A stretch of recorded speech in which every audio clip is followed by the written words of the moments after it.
Vítajte na tomto úvodnom školení pre Soulworkera. Dnes sa budeme baviť o obhajobe predajcov. Čo je obhajoba predajcov? Podpora predajcov znamená poskytnúť predajcom možnosti na jednoduché zdieľanie obsahu. Prostredníctvom sociálnych médií si predstavte LinkedIn, ale napríklad aj Instagram. A v tomto úvodnom školení vám krok za krokom vysvetlíme, ako to môžete jednoducho urobiť. Najprv si osobne prepojíme sociálne siete. Prečo je to potrebné? Pretože ak prepojíte osobné siete, môžete prepojiť aj firemné stránky. A nakoniec chcete zdieľať obsah zo svojich firemných stránok. Potom vám v niekoľkých jednoduchých krokoch ukážem, ako znova prepojiť stránky spoločnosti. A potom môžete začať zdieľať. Poďme rovno k praxi. Vlastne, Showworker je nástroj, ktorý uľahčuje zdieľanie. Ako to funguje? Dostanete správu od svojho manažéra sociálnych médií, komunikačného pracovníka alebo kolegu z marketingu. Niekto, kto sa zaoberá obsahom. Túto správu dostanete e-mailom alebo prostredníctvom aplikácie. A keď dostanete túto správu, môžete jedným kliknutím prejsť na Showworker prostredie. V prípade potreby môžete správu upraviť. Vždy to funguje lepšie, ak to urobíte trochu osobnejšie. A potom to môžete zdieľať vo svojej sieti. A viete si predstaviť, že máte veľmi relevantnú sieť a tým sa správa rozšíri k veľkému počtu ľudí naraz. Na čo je dôležité posolstvo vašej spoločnosti? Ako to začína? Najprv vám bude vytvorený účet, dostanete e-mail od spoločnosti Soulworker na vytvorenie hesla. A teraz sa môžete prihlásiť na kanalizácii. Soulworker.com. Ďalej začnete prepojením svojho profilu na sociálnych sieťach. Prejdete do účtu, pripojíte sociálne siete a potom prepojíte platformy sociálnych médií, na ktorých chcete zdieľať obsah.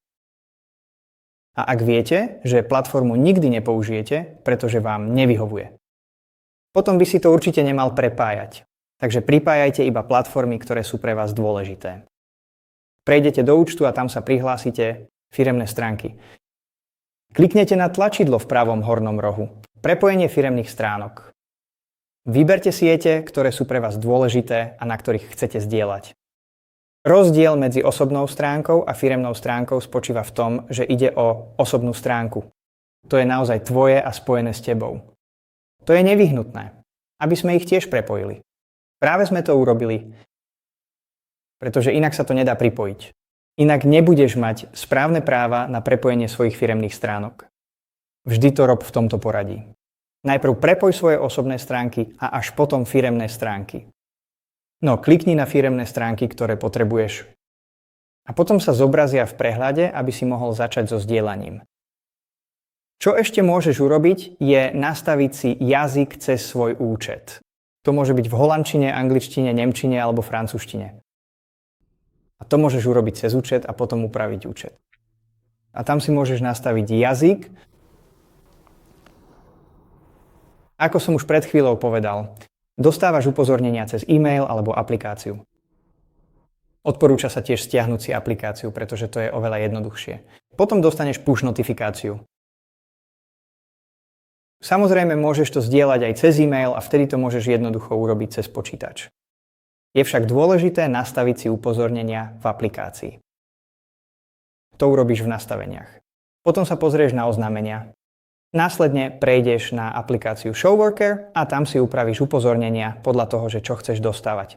Aby si bol vždy informovaný, keď príde nejaká správa. Ako to robíte, keď dostanete správu, ktorú chcete zdieľať? Napríklad prostredníctvom e-mailu. Dostanete e-mail, kliknete na tlačidlo zdieľania správy a potom prejdete na stránku Showworkera prostredie, alebo dostanete push notifikáciu a prejdete do aplikácie a tam zdieľate správu. Potom sa napríklad dostanete do prostredia zdieľania správ na pracovnej ploche. A tam môžete kliknúť na prispôsobiť. Týmto spôsobom si môžete správu upraviť na mieru, napísať ju tak, aby to bol naozaj váš štýl.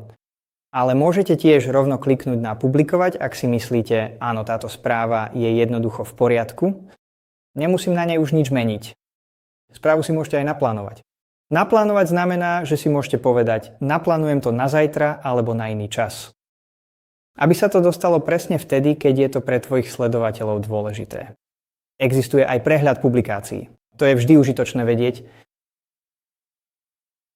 Cez publikácie vidíš tie, ktoré si ešte nezdieľal.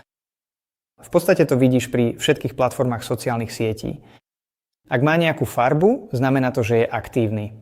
Vtedy ti tvoj správca sociálnych sietí naozaj pripravil správu na tejto sieti. Ak nemá žiadnu farbu, tak sa to nestalo. Ak sa zobrazí zelená značka začiarknutia, už ste to zdieľali. A ak sa vedľa neho zobrazia modré hodiny, máte to naplánované. Ak tam nič nie je, tak nič nebolo zdieľané. Takže to môžete urobiť aj cez aplikáciu. V skutočnosti to tam funguje rovnako. Potom prejdete do aplikácie, kliknete na zdieľať a môžete to ešte prípadne upraviť alebo naplánovať. A potom uvidíte tie isté začiarknutia alebo modré hodiny. Tak, to bolo všetko. Dúfam, že začnete zdieľať. Že máte všetky svoje platformy sociálnych sietí prepojené.